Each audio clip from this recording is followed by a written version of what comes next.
Įdomu. Aha. Nu dar pagniauži. Kietą? Kietą.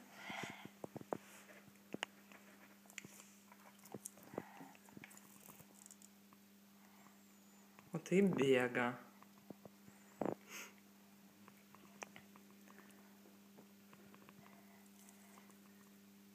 Aš noriu mamą. Įkišt rankas?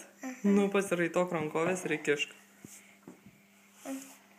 Čia net galima palipti, kai paėmė, tai net galima kokį rutuliuką palipinti. O paskui jeigu Nu, Edvinukai, aš nežinau, šiaip neturėtų tau skaudėti. Va, o dabar paleisk rankose. O, matai, jisai nubėga. Nu, kaip čia? Nu, dar kartą padaryk, kad aš geriau nufilmuosiu. Va. Jeigu spaudi, tai krakmolas pasidaro kietas, bet jeigu paleidi, tai jisai kaip skystis gali varvėti.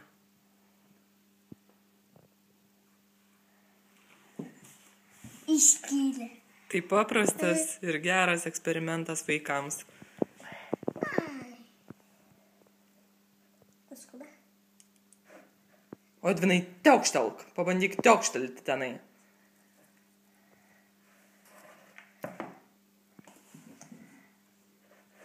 Įdomu.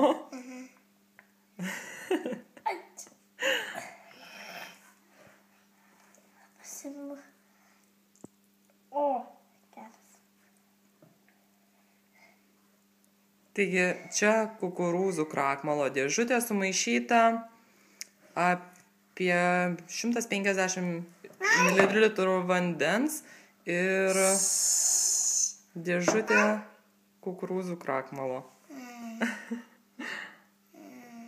Ir tai tikrai įdomu, nes kai spaudžiat, jisai kietas.